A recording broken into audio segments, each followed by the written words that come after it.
I'll be real honest. We weren't necessarily in a good place then. To be honest, there were things that I wanted that I wasn't getting, and through no fault of hers necessarily, but we weren't, and I guess in hindsight I'm glad she said no, because I don't think we'd be here today if we just dove in. So. Yeah. Welcome to Normalizing Non-Monogamy, the podcast where we interview incredible people from all over the world to hear their personal journeys of self-discovery through the lenses of love, sex, and relationships. Our mission is to show people that they're not alone and to inspire them to embrace their true selves so that together we can open minds and live authentically without shame. We believe everyone's story is powerful and beautiful, yet it's important to remember that everyone does life a little bit differently and that the views and opinions expressed by our guests do not necessarily reflect our own. Additionally, we aren't doctors. Please consult a medical professional for anything regarding your health that you might learn about on the show. Enjoy! Welcome to episode 316. We're Finn and Emma, and today we have a conversation with Beth and Mark. They have been married over 30 years. They've been in a lifestyle over 5 years, and it has been quite the journey. Yeah, this is a super fun conversation. I loved talking to these two. There's a lot of laughing that goes on in here, and we really love it. It's a delight. Yes, you can really tell that the two of them love exploring together, and there's been so much patience on both of their parts in working together to get to where they're at today. Yeah, I think that's sort of the underlying theme of this whole conversation is really a deep look at how the two of them first started talking about non-monogamy, how then they moved through these conversations. That's a tough word. Conversations with patience and grace and understanding, and then how they've evolved and adapted and just tested and iterated over the years together. And it's amazing. So I'm grateful that we got like a pretty detailed look at how these two did that. Yes. Also, you'll hear Mark talk about this later in the episode, but he does relationship coaching and does online summits as well. You can find out more about his work at openingus.com. And again, links are in the show notes, and you'll hear more about it in the episode. Absolutely. So yes, thank you, Mark, for doing the work that you do. And thank you, Beth, for coming on the podcast. And thank you to both of you for sharing your story. Yes, thank you so much. And with that, we are going to jump right into the interview for anybody who is a premium subscriber. And for the rest of you, well, we have a special treat today. We do. We are skipping all of the upfront announcements here. Hold on. Let that sink in. All of them. All of them. And in exchange, we have one favor to ask of all of you, and that is to go and leave us a review on the podcast platform that you use. If you're able to access iTunes or Apple Podcasts or Spotify, we would greatly appreciate reviews on those platforms, but any of them will be amazing. Yeah, Apple Podcasts and Spotify are sort of the two platforms that most people find us through. So your positive feedback, your 5-star rating, or whatever is appropriate really does make a difference in what people see and think of the show. And we would just be really, really grateful. But as Emma said, any platform, all of the platforms you use are helpful. So thank you all. That's all we have this morning or this afternoon or whatever time of day you're listening. Whatever time of day you're listening. A quick reminder to send us an email, send us a voicemail. We would love to hear from you. Go to our website, normalizingnonmonogamy.com, and find all the information on the Contact Us page. And that's it. That's all of the announcements up front here. We're going to jump right into the interview with Mark and Beth. I don't know what to do with all this spare time. Just drag it out a little bit longer for I'm just going to sit in silence for the next 6 minutes. Go enjoy the episode.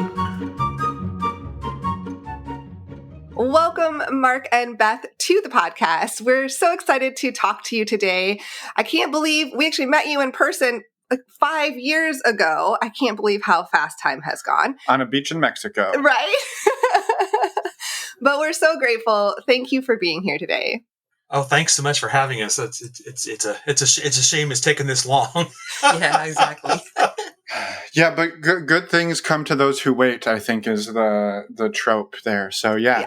We're excited to have you back, or not back. We're excited to have you back in our presence. We're excited to have you here. So for anybody who didn't get to hang out with us on the beach, do you mind introducing yourselves for us and for anybody listening at whatever level you two are comfortable? Okay. Well, I'm Beth. We've been married 31 years. 31 years. Knew you about, 7 years before we got married. Met in college. Hooked up on a blind date. And ever since that, history. We've been in lifestyle, 5 years or so ish. Started exploring a bit, and been quite of a journey, and we're still on it. New things always.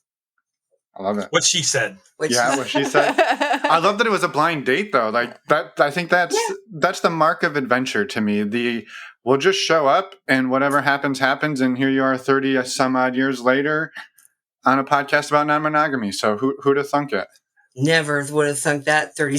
And Never. little important fact that was my best friend and his wife that had the blind date, and they've been divorced for quite a while. So I'm just like, what? Kinda weird. We had the secret sauce and you didn't. So I love it. Well, I think what's amazing is I actually didn't remember that you were pretty much brand new to non-monogamy when we were sitting on that beach in Mexico, which, by the way, we were at an Airbnb, and you were at Desire Pearl, and our Airbnb happened to be within walking distance. You could skip a seashell down the beach to it, and so you wandered down. And so I didn't realize that was the beginning of your journey. But when did it sort of come up for the two of you? A few years before that. Well, he brought it up, definitely. Yeah, we're trying to remember the exact timeline last night, and we're terrible. All fuzzy. This is where you should be like writing this down so you can remember it for later, so you can go back and tell. But somewhere along the line, I decided that I wanted something else out of our relationship, and started looking and was at a adult bookstore of all things, and found the Indiana, Ohio Swingers newspaper. This had to be, let's call it circa 2000. It was a newspaper, and I'm like, what in the heck is this? And started reading all the personals in there, and like, oh my gosh, people must like send a letter, knowing that they may never ever hear from the person back and stuff. So I bought one just because, and quickly brought it home and shoved it in the very back of the filing cabinet where she'd never find it and stuff, because I couldn't possibly let her know about this. And then started, what is this really? And is this, some people do, and somewhere around there found Swingercast. That's a podcast that's long gone at this point. And listened to a number of episodes of those and was just intrigued by it. And then shortly thereafter, after a bunch of research, did what I call a drive-by. Yep. We were in the car, and I just sort of said, "Hey, honey, you should listen to Swingercast 49, 54, and 58, and we should try this." Is what I again, let the record show that I'm hiding my face because. Hey, we all are learning as we go. We don't know better often. Yep. How was that for you, Beth? Sitting in the passenger seat or possibly the driver's seat and getting this information sort of dropped on your plate? Oh gosh. Okay. How was that? Well, it took me by surprise in a bit, but I knew he'd been listening to some things. We've always explored a little bit. I always say he corrupted me. I would not have done some of the things on my own for sure. So, it hit me like, you want to what? It threw me into a like, oh my gosh, what in the world? And how's this going to affect a relationship? And what would I do wrong? I'm not good enough. And I think everybody goes through that. Listen to other folks and whatnot. So yeah, it kind of shocked me a little bit. And I was like, wow, okay. This is different. But it didn't surprise me in a way, because I know you were into things. It wasn't like a total secret, like that secret, but I didn't know exactly what it was. I had no idea what this was all about. And then we got into it. It totally morphed into it was way different than what I ever thought. The stereotypes of stuff. It's more than just sex. It's more about relationships and connecting with people. And then once, the short story is, once I got all that going on and things, then we started I started listening to podcasts too. And it's like, this is kind of interesting. I think I should give this a try, at least. So But yeah, but it was strung out over many months, maybe a year or two, kind of thing. I'll be real honest. We weren't necessarily in a good place then. To be honest, there were things that I wanted that I wasn't getting, and through no fault of hers necessarily, but we weren't, and I guess in hindsight I'm glad she said no, because I don't think we'd be here today if we just dove in. So I started, really looking to see if I wanted to continue with our marriage, and got some both counseling and coaching, and she went and did some. You started investigating these, I call them woo-woo things. Yeah. That was very interesting, and I've never, and it actually went with you a couple things. It was somewhere. What's with California and the woo-woo things?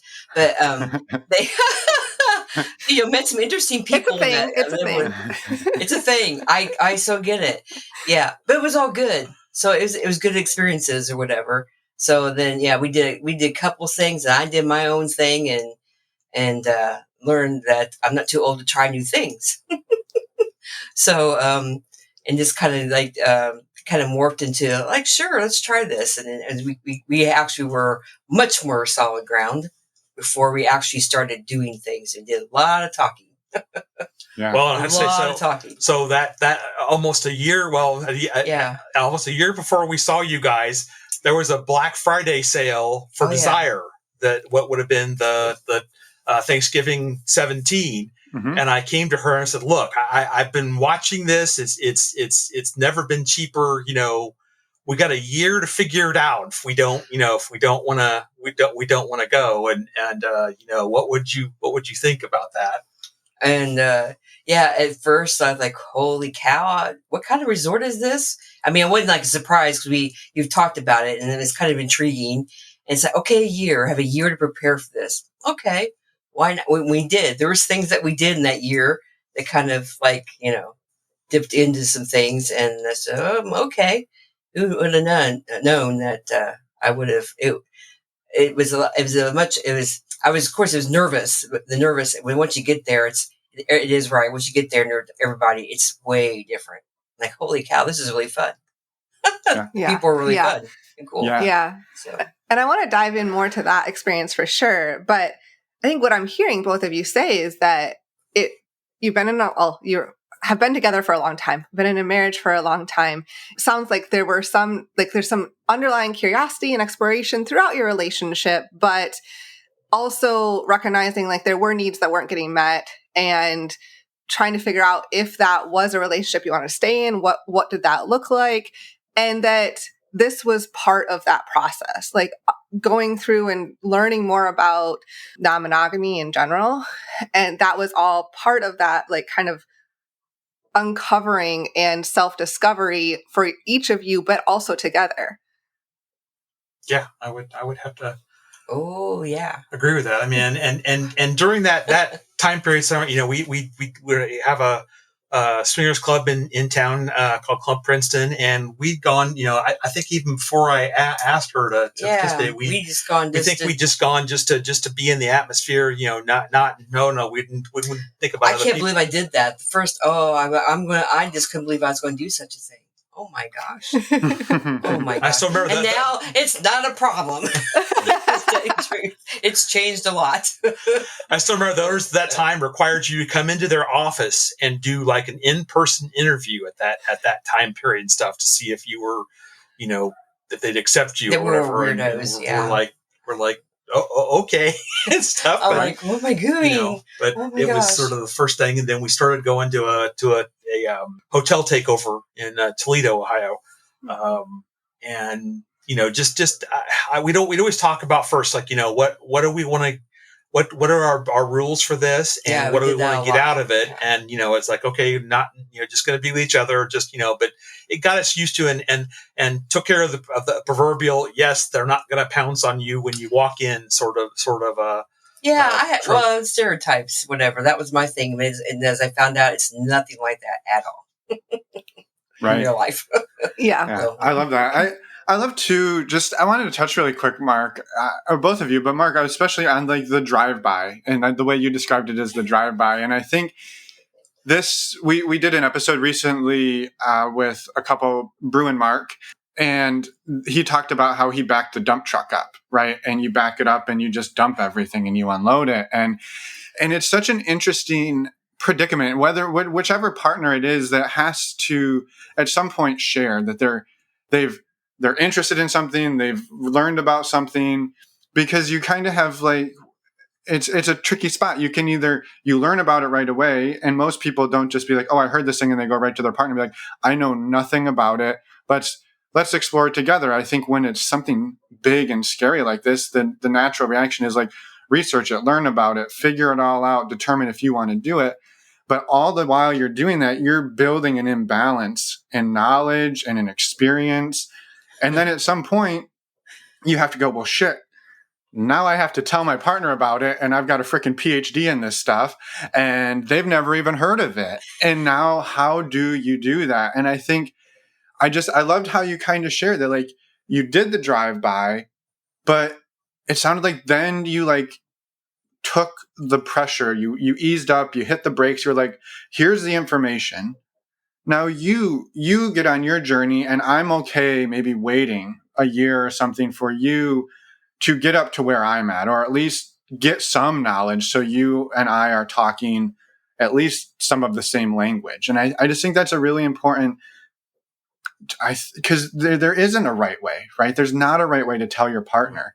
But then I think it's after you tell them, how do you react? How do you respond? How do you do that dance? And I really appreciated hearing how you did that, and that it seemingly it worked. Yeah, you did. He gave me time. While we were doing counseling, and together and separately. And I think, realizing that he understood that it was a drive-by for me, I think he just got it, that I needed time, and he gave it to me, and not feeling like I wasn't pressured just to jump right in. I know at times, sometimes I could tell you were a little like, oh, is she ever going to catch up? No, because you were excited about things. Yeah. And I just wasn't there yet. But then, that changed. Well, I do remember a time where I promised her I wouldn't bring it. I brought it up several more times. Yeah. And I just said I'm not going to bring it up again. I'm just I just sort of became that we probably weren't going to do anything with it, and we'd see. So then I remember there was a summer evening that we were watching TV, and she was sitting on the couch, and I was laying across with my head in her lap. And I just sort of said, I said, we should make friends with some other couples and, go dancing or drinking or, something like that. And she just sort of deadpanned to me and said, you still want to swing, don't you? And I said, yeah, I really do. So I would say that was kind of the real start of things. And that desire trip was interesting. For those that are familiar with the Playboy show, Swing, at the beginning of those, Dr. Jess O'Reilly always took and had all the couples sign this agreement that said, we basically, what happens here stays here, and you can decide after that. And I literally transcribed that into a document and stuff in Word. And, we decide what would be our limits for that week, and both signed it. I don't think I kept it. That would have been kind of cool to keep it. But, it might be somewhere. I don't know. Again, for our historical archives when we take and make them. But we had that going into Desire, and could do it. And long story short, stuff. We didn't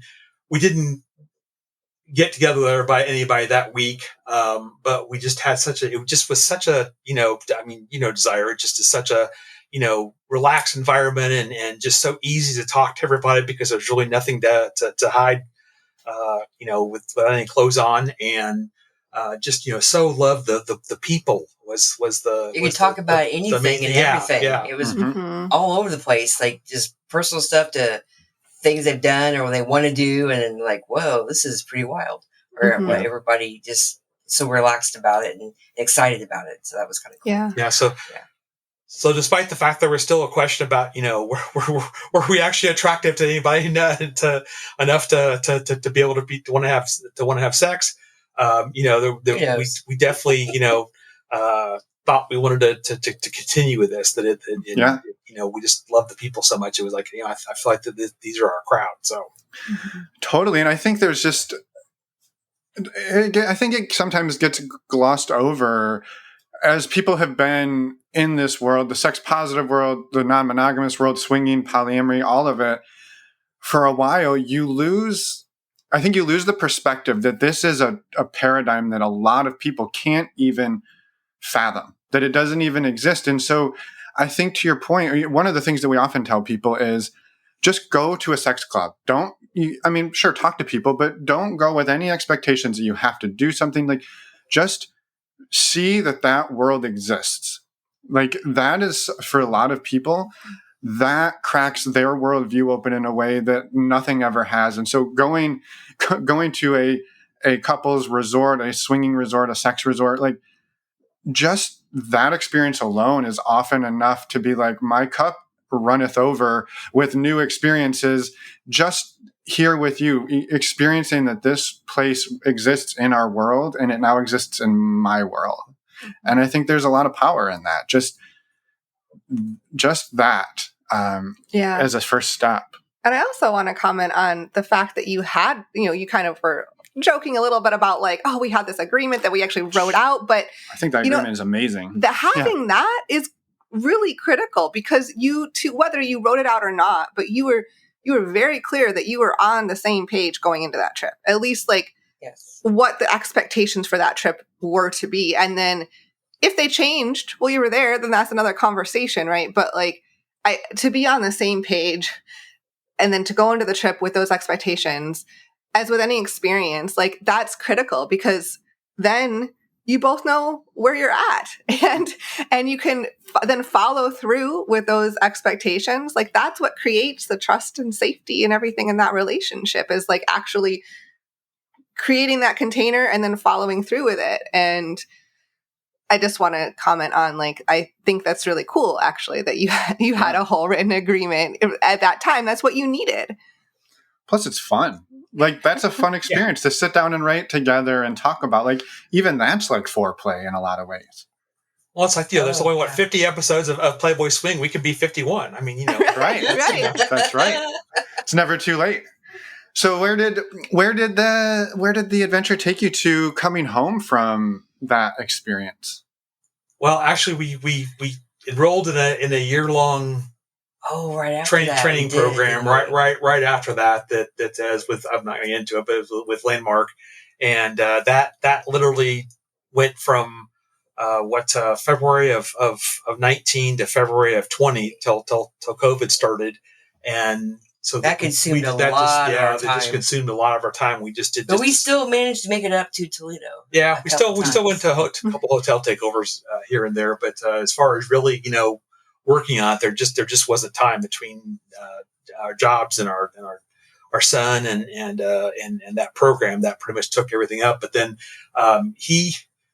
speaking of our son, the marching band was playing at Disney January 20. Yeah. And so we went down to see him, because we'd missed, he'd done it as a freshman too, and this is as a senior. So we went down to see it, and turned out they were going into the Disney studio to record with there, so the parents weren't even allowed. So it's like, okay, what are we going to do? What are we going to do? And it's like, oh, there's a thing over in Kissimmee called Secrets.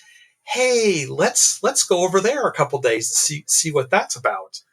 And I might have been the first night that we were like sitting sat next to a couple at the bar, and we're talking to them, and turns out they'd been talking to another couple that had gone to the restroom, and they came back, and then one of them said, "Oh, would both couples like to come to our room for a shot?" And I'm like, this drink they were talking. I don't know what it even was. Cranberry something. I remember. But anyway, it's like, oh, okay, we're just going to go for a shot. That sounds. That's what he thought. That sounds good. You knew better, Beth. Yeah, I'm thinking. Oh, I think things are going to get really real right now. Had they gotten really real before that, or was this the first time they were about to get real? This was the first time they're going to get real with other people. Got it. I love it. Yeah. I loved it because we still laugh about it because it's, I mean, literally, he had no clue. I'm like, oh, I think I know what they're up to. It was like, oh, he's going for like, okay. And there actually is a chain of these. There's a couple other times when I finally learned if somebody invites you to their room for any sort of sustenance, drink, food, massage, whatever it is, there's probably something going to go down. But it took like hammering that into my head 3 or 4 times. Which I don't get because he's the funny one. You think you would pick up on it, and so it's still funny. You love it. But yeah, I can relate, Mark. It's okay. I'm just like, well, clearly they want to drink. This is funny. There's I just it popped into my brain because I was so relatable. I saw this stupid TikTok the other day where this couple, I think they were like on a first date or something, and they walked up to like her gate outside of her house. She's like, well, do you want to come in for a cup of coffee? And he's like, sure, that'd be great. And she's like, did you bring condoms? And he goes, do you not know how to make coffee? And so like it just kind of reminded me like, yeah, that's me. I'm like, I think you're making coffee wrong. I don't know. So yeah, I can. So you went up to the room. You got the shot. Mark was doing shots. Yes. Beth was having her own party. I don't even remember. You don't remember? No. Oh, I tried it. Yeah, and then these 2 other couples, they obviously either knew each other or they were just into whatever, and they were very like, hey, we want to, they were getting kind of, in the sexy kind of thing going on, and it made us feel very comfortable. Like, do whatever you want to do, but this is what we're going to do. Want to join us? Kind of thing. So before we knew they set the container of like no pressure. Yeah, they sure did. Oh yeah, they sure did. And like, oh, well, this is awfully nice. We just met these people. I'm like, I can't believe we're doing this, but okay, we're doing this and stuff. Yeah, we just, yeah. I never thought in a million years I would do that, but we. You did. I did. I did, but we didn't. It was kind of more like, how do you? We just played a little bit, and some clothes came off. I can't believe we still did that, and we didn't actually do any how do you call it, swapping or anything like that. But whatever. But after we're done, we sat there. We were on those chairs, and we're like, we just did that. Oh my gosh, we just did that. Well, I remember more about that. It's like I'm. It was comfortable to me, but I was like worried about her. So we went off and found some. Yeah, you were. You asked me, okay? Apparently, I was like, let's just take a second here and decompress that and just see where we're at. And I'm like, are you really okay? And she's like, yeah, I. Surprisingly enough, I was. I'm like, wow, I just did that. Wow, okay. Yeah. Interesting. Yeah. Yeah. Well, I love that. It sounds, you had done a lot of research, a lot of work on yourselves, and also had been to Desire. You had been in the, environment. You had been around people. And then in this instance, you're like, well, these people, it sounds like, even though you just met them, they did a good job making you feel comfortable. And so, and then all of the background, like, yeah, like it sounds like you were maybe had permission to stop and like remove yourself if you felt that way, but you didn't. And so it's like, it makes sense to me in some ways after everything you've explained that you were ready to like kind of just explore that in that setting. Yeah, I never thought of it that way, but I didn't think about it. It kind of did morph that way. I was just like, why not? Whatever we talked about, it's not like this is a surprise. We're just going to dive in. I felt like we were just diving in. We had a little bit of context, or at least something I'd like, so it was like, okay. That was, it was interesting. And I just can't remember, like, I can't believe I did this. We're on a trip with on the what? Go ahead. I'm just remembering then what the next thing here was that I missed the signal with. Oh, you did. Okay. So go on. We were at a hotel takeover in Miami, and we just were like with this was that this. Well, this is right. This thing in Florida happened like beginning right the COVID hit. So then nothing was going on, and then we went to. I was in Kissimmee. Kissimmee. Oh yeah. So then obviously nothing was going on. In fact, a thing we scheduled to do in Miami got pushed back twice, and it finally happened in May of 21. And it was like our first time going out into the world since COVID. It was like we found ourselves with 3 other couples that this happens again. Great. Oh, this was even better. I mean, it had been, in fairness, it had been a year and a half of a global pandemic. You've been a little. Yeah. People were a little. I think there were tons of us at that takeover that were definitely down for something occurring because we That been is true. cooped up and stuff That is for that true. time. Great I timing. have no doubt in my mind. But yeah, there were 3 other couples that we like, danced together and did other things. And the one woman said, we should just go up and check out the playrooms. And again, I thought, okay, we're going to go up and see what's going on. Just sort of, peer through the door. I'm going, oh, okay. And again, something actually occurred besides that. Yeah, we were going to check them out. We'll have me all empty. Well, then we filled them up with all of us. Oh my. That was so once again, all these couples they were more experienced, but they were very made us feel very comfortable and what we wanted to do or not do. Exactly. And just kind of spontaneous whatever has happened. And yeah, it was pretty cool. I'm like, okay, this is cool. We ended up spending more time with one of the couples that we met there later on. So it just like started the thing. Yeah, I love it. We started talking, and like there was a city that was right between us, and it's like, what if we got like an Airbnb and like spent a weekend together and did some wine tasting and whatever, and that occurred, and that went really well. Yeah.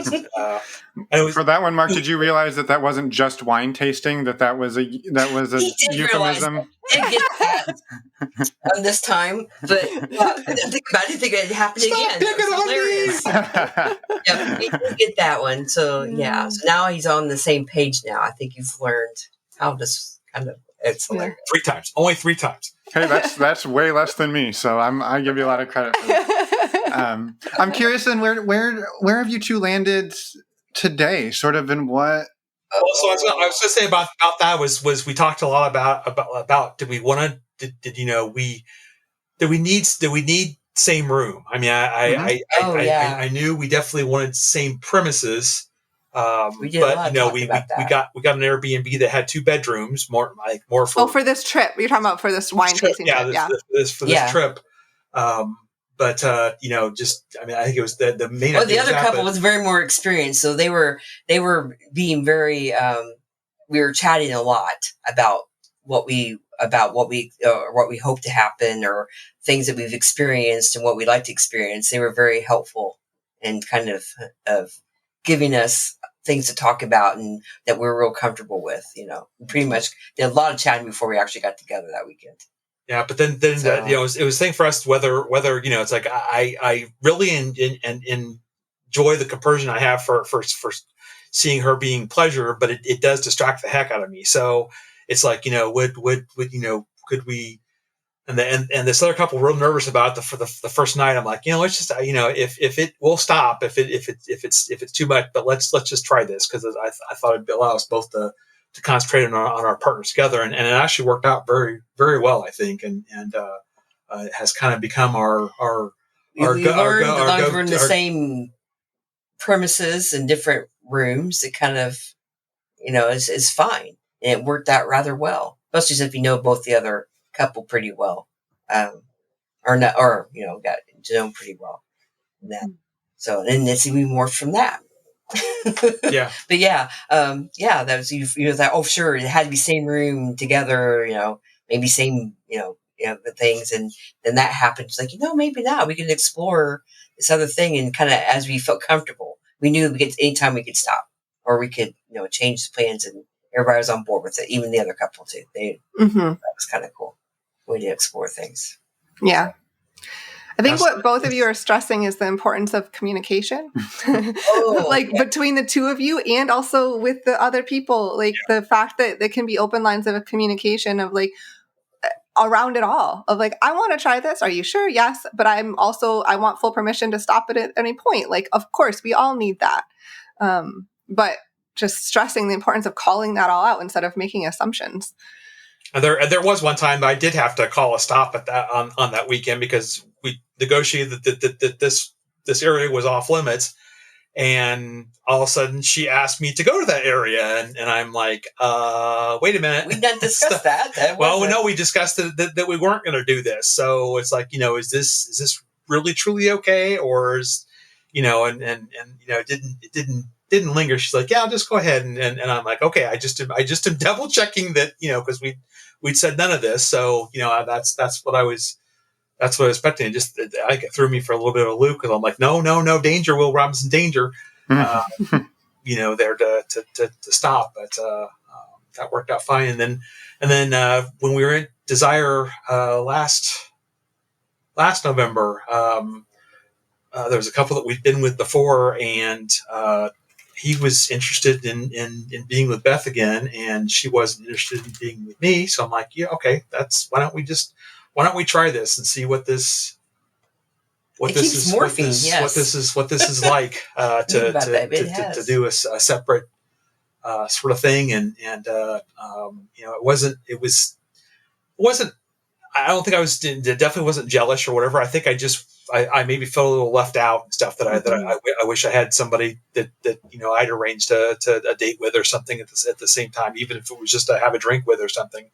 Because I could not get what was happening off my brain. It's like I'm sitting there in the pool, trying to enjoy the pool, trying to read a book, trying to do this, and our room was 2 floors above there. So I had to pass by on the way there or the way back to the pool. So I stopped a couple times and heard some familiar sounds.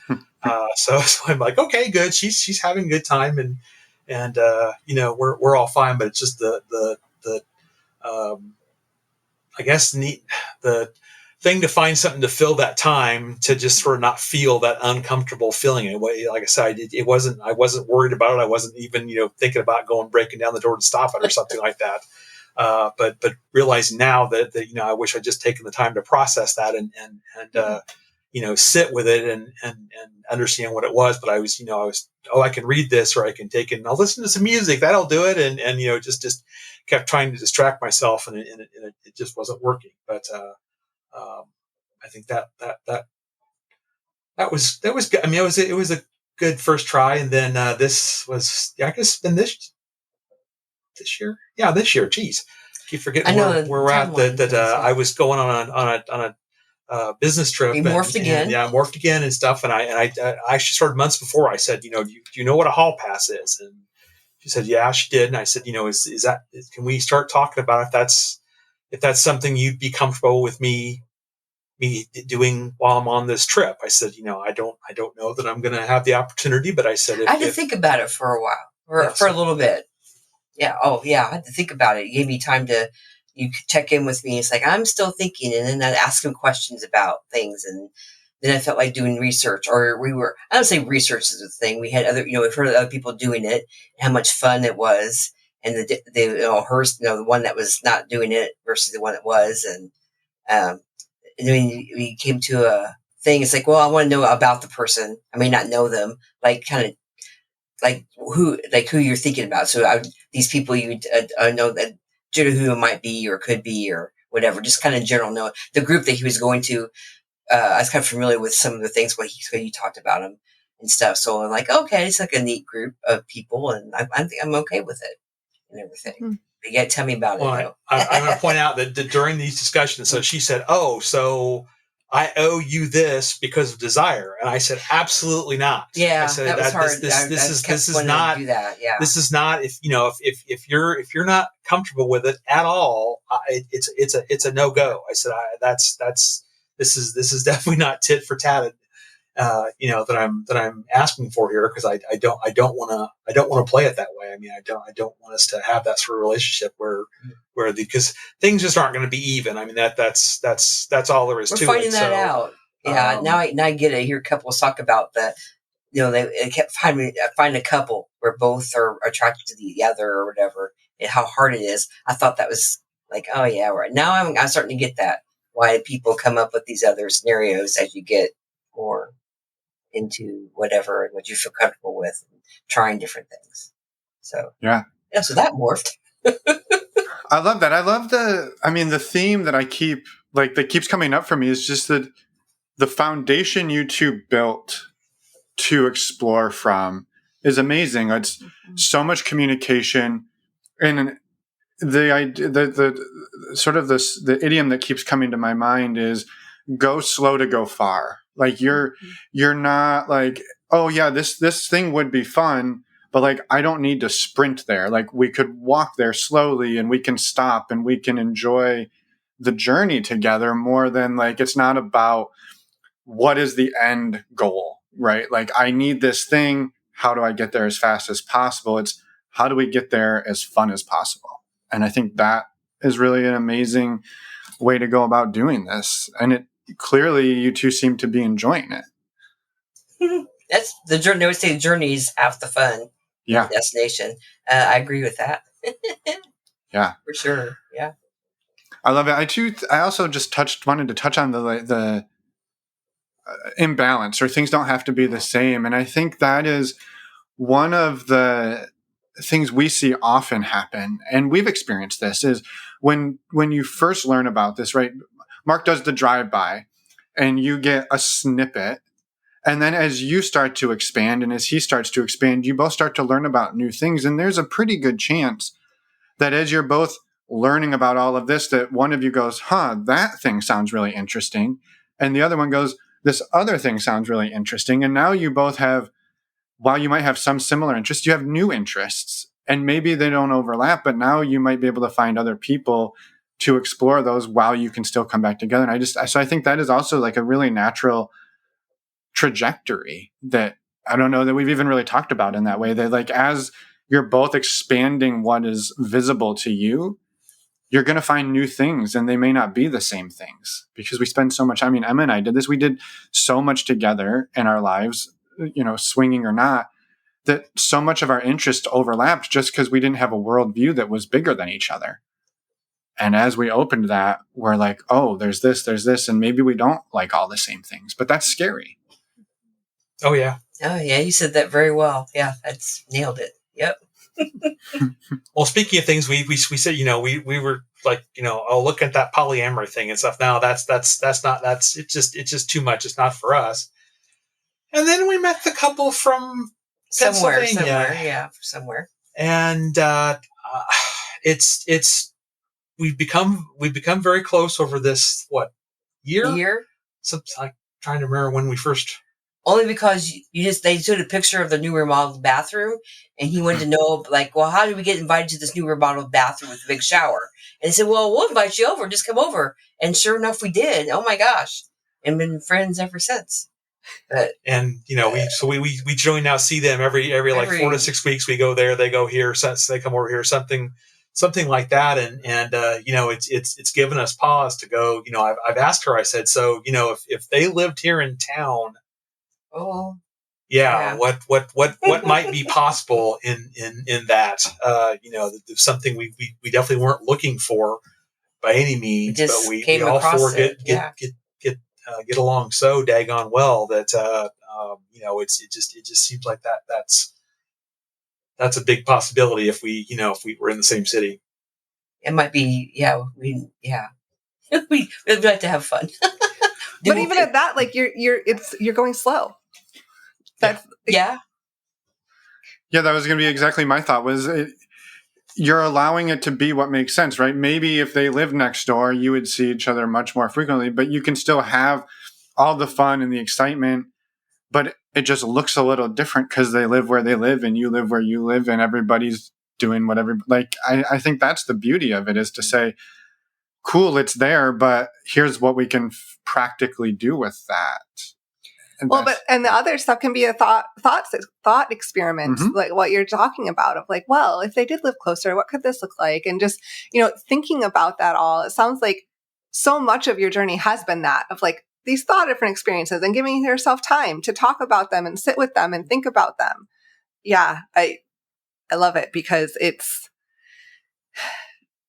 I know that there have been, things that you'd probably change and shift and do differently along the way.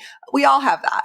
But the fact that you both have come to this so conscientious about having the time and the space to think through things and to communicate about them, like, it sounds, let's say overall painting the picture, that the two of you have been relatively successful, moving your relationship from what it was to what it is today, and creating this new relationship for the two of you. Well, I just, you touched on communication earlier. It's like, with the dinner conversations we have now versus the dinner conversations that occurred 10 years ago, it's like, it's just like, those are the things we talk about sometimes. Yeah. Isn't it? About what could it be this? We did this. Well, we could plan to do this, or we could try this, or, I don't know. And it's just fun just to be in touch with other people about things that are different than having, different kind of relationship with. Well, I recently heard somebody talk about that, as a monogamous couple, you often take in, and the one thing you definitely withhold from each other is your attraction to other people. Mm-hmm. That you don't say, oh, that waitress was really hot to your wife, or the wife doesn't say, oh, there was a hunk at the gym today. I mean, they more than likely feel it because they're human, but you want to keep things as they are, so you just don't bring that stuff up, is what it comes down to. And I just love being able to just that freedom to be completely honest that I found her attractive, or there's been times she's even said, hey, I'll bet you really thought she was something or whatever, and I'm like, yeah, I did, it doesn't threaten our relationship. It doesn't. It's just all in fun, and not, well, I would say fun, but it's just something it's fun to do, or it's just an experience, I guess. Yeah. How else? I mean, building on that, how else have you two seen your relationship grow through these experiences, and maybe similarly, like each of you, how have you seen the other grow? Well, I mean, for Beth, I mean, I there are certainly outfits that she's wearing to parties that I didn't think she'd be caught dead in. That that's. Oh yeah, you learn really quick, or I've learned really quick that it doesn't matter. You look what you look like. People accept everybody. You say that, but you can't really until you experience it. Like going the first time to Desire, I'm like, okay, no one fell over or shunned me away or whatever. It's like, it really does work that way. But it's hard to get that out of your head. Yeah. So every time I go or gone there, or we go to places, I wear something a little bit I would never worn 5 years ago or a year ago. As we get ready to go to another trip here, considering where it's like, oh, I could wear this instead, and I would, a little bit more revealing, or to try to cover myself up. It's like, well, it is what it is, and everybody will accept me, and so it's been quite a journey in that I would do things. I can't believe I still run around with like a Desire in the pool, nothing on. Oh my gosh, that's just crazy. So that's definitely a big place to grow in. Mm-hmm. Yeah, for sure. Sure. So, yeah. Well, like they said too, is our love and understanding and all those sort of things, for each other have grown by leaps and bounds. Because like, I don't feel like, that if I broke a rule, that it would be, oh, just get out, that we give each other that space and stuff to realize that, that we're human, and we're like, it's likely to be unintentional. That we didn't break it just to take and get in trouble or to be mean. So we've learned communication things that instead of, well, I'm so guilty of sometimes not telling you when I get mad about something and whatever, but it's a whole lot quicker than it has been, or something like that. We've learned to be more open about things. I mean, it won't fester as long, or whatever it is. We still have arguments or whatever, but it's way different than it was 5 years ago. Way different. It's more, open and more constructive, instead of turning into a fest of naming or things and not getting anywhere with it. So, shouting. Yeah, here you go. Yeah, being able to understand what's going on, right? Like, hey, this thing happened. That seems out of character for you. What's going on, right? Like the empathy and the curiosity behind it, rather than the jump to like, well, you did this, you don't care about like start late, right? Versus, it's amazing. I love it. Mm-hmm. I'm curious too, as you know, it's been quite the transformation over the last several years.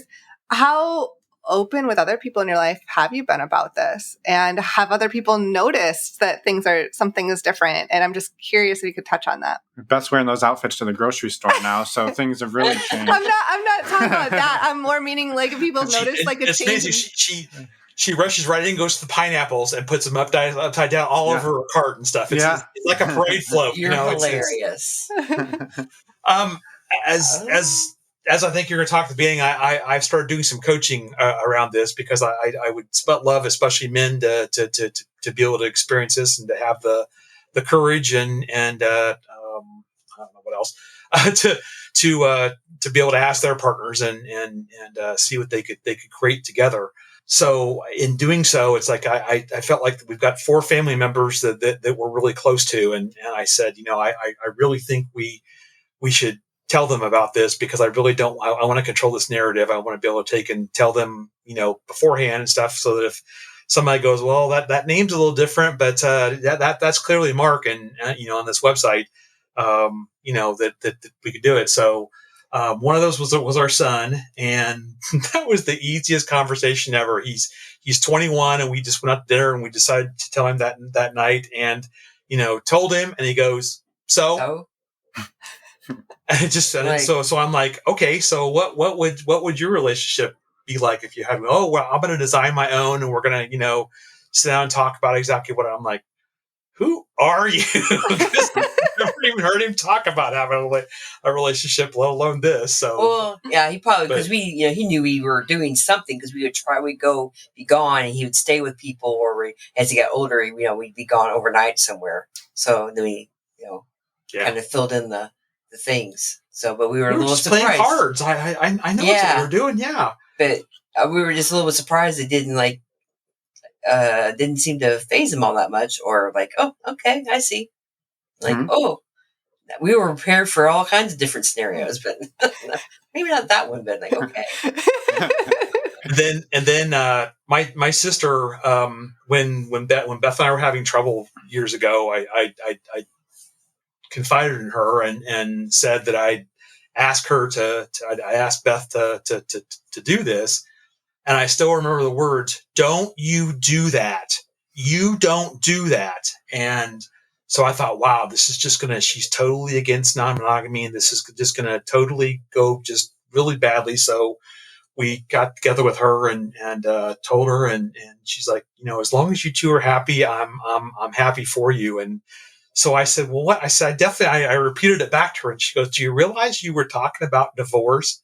And I was thinking that Beth's attorney would take and bring that up, that you were, so I was trying to protect you. It wasn't that at all. And it just is like, oh, wow. It's like, I carried that around for, years and thinking that can't share this with her because she's not accepting of this. And it was, she was totally cool about it. I mean, I don't think it'd be her choice, but, it was nice to know that we have her support with this. Mm-hmm. Yeah, that's amazing. And it sounds like, so the people you have told, it's gone well, and you're sort of probably, it sounds like with all things, you do them in a very measured, conscientious, calculated way. Yeah. Yeah. I love that. Do you mind, Mark, maybe expanding a little bit on your work and your coaching, and then we can ask a couple other questions before we let you two get along with your afternoon. Yeah, I've started holding semi-annual summits to educate people on how to open their relationship and different points of view, kind of somewhat like you guys, but more informational. I've got another one here coming up at the end of October, if this comes out before that.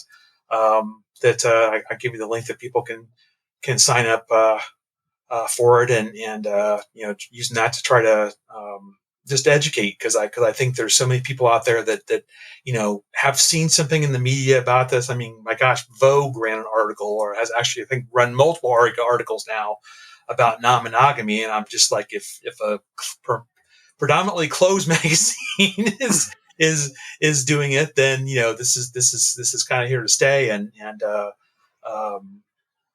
So I set up a private coaching practice that we do online and offer programs with that to help both singles and couples enter this world in the most controlled way I can help them do so, I guess, is the thing. I think it's ultimately going to be for what's best for their relationship, how to do it. But I think there are definitely better ways, not a drive-by, to take and do it and do it in a way that maybe you both. Wouldn't it be great if you both just had, hey honey, I'm interested in this. Let's start looking into this and just sort of reach the decision together as a mutual decision, as something that you're both attracted to. I think that'd be the crown jewel. Whether that's reality, a lot of times I couldn't tell you, but I think that's one of my goals, to see if I can help people do it that way. Yeah, I love that. Well, links to your site and information will be in the show notes, and this probably won't be out before your next retreat, but it sounds like you do them periodically, and so we will. It's not a retreat; it's a masterclass. A masterclass, yeah. Yes. Sorry, it's a summit, but yeah. Yeah, summit. Okay, that's the right word. I was like, we're close. Summit. We're circled around the word. Yeah. Yeah, perfect. And summit. I like that word. Yeah. I also maybe would love to just pick apart the drive-by a little bit more, because I'm curious on this, because it is one of those that I look at my life and how I share information with Emma, and this is historically how I do things, whether it's not necessarily non-monogamy, but a new hobby, something I get excited about. I dive in like so deep, and then by the time I'm talking to her, like I'm just like shaking with excitement about it, and she's like, easy there, dude. Like, what? I think it's more like information overload for me. I'm like, I don't know how to take this all in.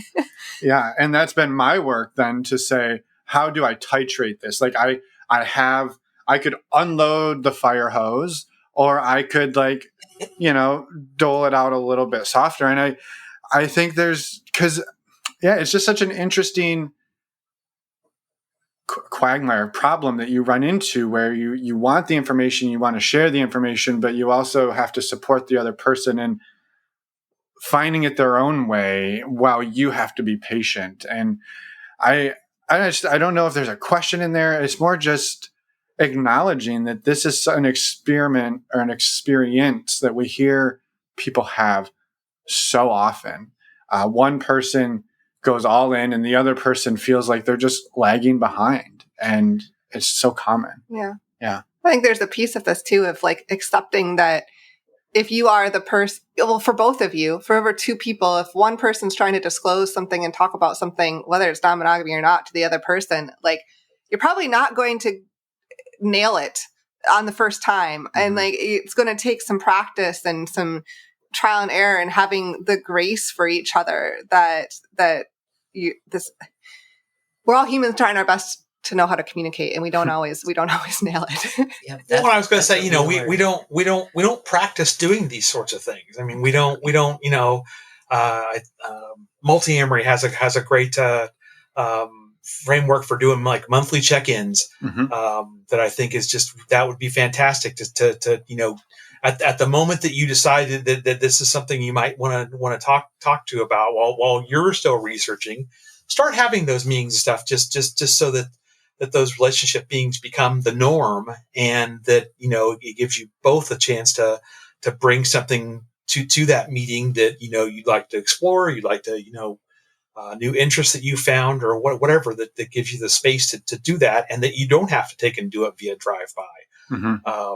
But we're not, at least our parents never demonstrated something like that to us. So, it's, I think that's why we just don't really have the skills to do it, because it's just not something that's it done, is a skill. One of the things we learn from our couples counseling, and the thing we got is like how to communicate better, just the whole planning things. And actually you came up with it. At first I kind of like, I don't know about this. We planned, we're going to talk about this on this day or whatever. Like, okay, that got to be kind of like easier and easier, and like, oh, this is a good thing to do. Then that way you feel like you have to keep something, or you can think about it and you just spill it all out there, and it's like a place to do it. And we know it's a place for that kind of thing. And it's safe. Well, I think too when we go places or even just have an experience to be sure to debrief. Oh yeah. It's sometimes it's that night. Sometimes it's even days after. You suddenly remember on the Wednesday after the Sunday meetup that that one detail that really got you thinking, and you bring it up and give you something to discuss and see if that's something you might be interested in or not. But I think that's a very important thing to do, and to be able to do it freely and realize that there is no right or wrong thing that happened. It just happened, and you can decide if you want to have it happen again or not. Yeah. I love that. I love the call out to so you're talking about the radar, right? The radar framework from Alzheimer's. Yes. Yeah. So we'll just make sure to put links in the show notes for that. But I think too, what's so interesting about this is it's right in an ideal world. You would be able to say, hey, Beth, something popped into my mind, this idea of, swinging non-monogamy. I don't really know much about it. I saw a magazine at the adult bookstore.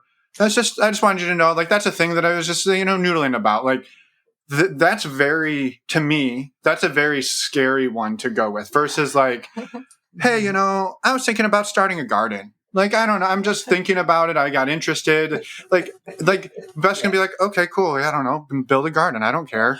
Versus like, whoa. What about our marriage? You want to do what? Right. And so I'm seeing in both places you get dirty. So I'm getting a theme here. Yeah. I hadn't seen before with you. Yeah. No. I think there is that piece though that the topic or the content of the conversation. Some take more care than others. They take more care, and they're way scarier. And so when it's something like, to me, again, for me, it's something like swinging or opening a relationship. That's one where I'm going to like research a lot so I can answer all of the questions. Because if I'm like, yeah, I was thinking about this, she's like, well, what would that even look like? Well, I have no idea. It just sounded cool.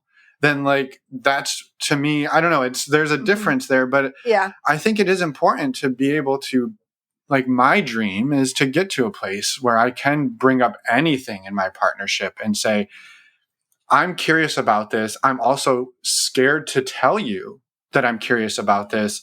What do we do with this? That I did not have those skills when we started this. And I'm still, sometimes I have them, but it's hard. And so I didn't either. No.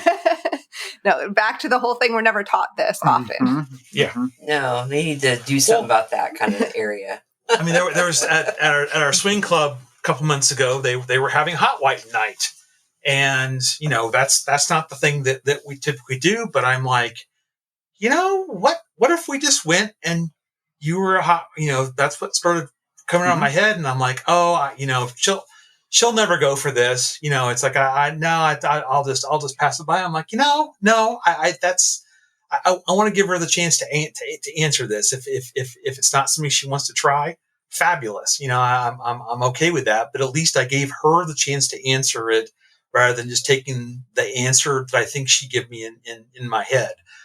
So I did bring it up, and she's like, really? And I was like, I don't think we really want, we just, I think things happen. We just didn't wind up deciding or going either one. Yeah, but it was just interesting to think about that. Maybe the next time it comes around, maybe that is something we'll try. But to take and catch myself and go, I really should give her a chance to answer this, and even to know that, it might be something that I just might like to try once or twice and see if it's a good thing for us. Yeah, and I've learned to I want you to tell me that, because I want to know what you're thinking, especially now we delved into all these interesting things. I want to hear what you, and I can feel like I can, let's say, handle it, but I know I can say yay or nay to it, and that's okay. So, well, too, I think one of the things that's really amazing, and I don't want it to get lost, is the patience, right? So you brought it up, right, Mark? Like, hey, this hot wifing thing, and you weren't like, hey, look, it's today's Wednesday, it's happening Friday night. You need an answer by now because I got to buy the tickets. So hurry up and decide. It was, you know what, it'll come around again. And I saw that back when you talked about going to Desire, like, hey, I've been looking at Desire. All of the things seem to line up. It's in a year. Right now it's, okay, that's not that scary. Like, it's a year away. I have time to process and think and all of these. So that allowance to go slow, I think I don't know. I keep coming back to it because it seems to create the safety to say, I don't have to decide right now on a dime what I'm going to do. I just get to think about it and then decide later if it's a thing I want to do. And I think that's just really powerful. Yeah, I think now that we kind of more spontaneous and like hoping something kind of happens, and it's like, you know, at first it was like, oh, I need lots of time to think about it. And now I feel more comfortable. I can think a lot faster about it, and or at least talk it out with you, or whatever. And whatever I think, it's fine. So yeah, because you've practiced those skills by going slow, which then allows you to go faster sometimes. There you go. I think you're right. Yeah. I thought it was because I flipped her turbo switch. Well, yeah, but that's how you flip it. You got to figure out how to flip it. Oh, okay. You can't hit the turbo until it's safe. That's the rule. I love it. Thank you both for your time today and for sharing everything that you did. Is there anything else that either of you would like to get out there? As I always said, the journey is way better than destination. That I've learned, all the things around it has been very, I don't know, it definitely did something for us, and then for me personally, being more open and trying new things and feeling better about myself. Mm-hmm. It's an amazing difference in things. I don't know. I think. Well, I'd say, as we, I guess you can't see it, but I have a poster size of Franklin Vaugh's Varieties of Non-Monogamy behind me, and I show people that map, and they're like, "Oh, what? How am I going to decide?" And it's like, well, I don't really think I think you need to decide somewhere to start, but within each one of those, within swinging, within polyamory, within even hot wifing, there's 50 shades of gray of everybody does it a little different. And those are just labels that started somewhere. And then, if you decide later that you want to dabble in polyamory, or you want to try this, whatever, there's nothing to stop you from doing that. I mean, it's all about as you said, the journey and the exploration. And just not being afraid to take and go with your co-pilot here and see where it takes you. Love it. Yeah. Thank you both for everything, and for just having this conversation today. We really appreciate it. And again, links to find your work, Mark, will be in the show notes. Did you have anything else? No, I was feeling an urge to share a quick blooper, because our one. I was gonna actually. I was like, yeah. Oh, do I ask you the blooper question? Do you two have a blooper? And if you don't, that's okay. I can fill in one of our. Yeah, why don't you go ahead? I don't have one that I can share. All right. Fair enough. Well, we'll keep it high level. This was our one and only time. Beth? Oh yeah, go Beth. Do you, Beth? No. I think we're thinking the same thing. She knows, but I can't share. So okay. Well, we'll just assume it's so good that it would blow people's minds, and I will compensate with this hilarious anecdote about our one and only time going to Princeton Club. Oh yeah.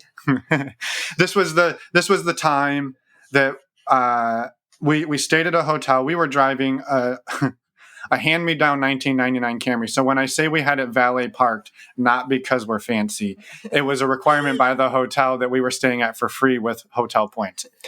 They lost our keys. And so when we came down to get our car to drive to the club, they were like, sorry, we can't find your keys. Don't worry, our hotel shuttle will take you to wherever you need to go. Oh. and anybody who's ever been to Princeton Club knows it's in an interesting part of town where maybe the hotel shuttle was a little bit suspicious about where we were going, and he kept being like, "Turn left. You sure? That's okay. I'll turn left." And so, like, I was navigating. So he drops us off here in the middle of a pretty interesting part of town. Yeah, and he was giving us some looks the whole time. And then we happened to be there the week after the two owners had a huge fallout. This was quite a few years ago. So one of them had, and so this was our only experience. So we've never been back. We've heard wonderful things about the club, but our experience was the two owners got into a big fight. One of them came back and basically took all of what they believed was theirs.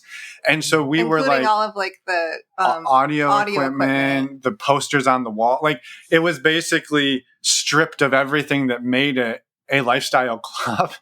And we got delivered there by a hotel shuttle. And so that was our one and only Princeton Club experience. That was so many years ago, but it was just, we were just like, what are we doing? And where are we? And what's happening? It was those two owners that we had the interview with. Mm-hmm. Oh, love it. That's amazing. Yeah.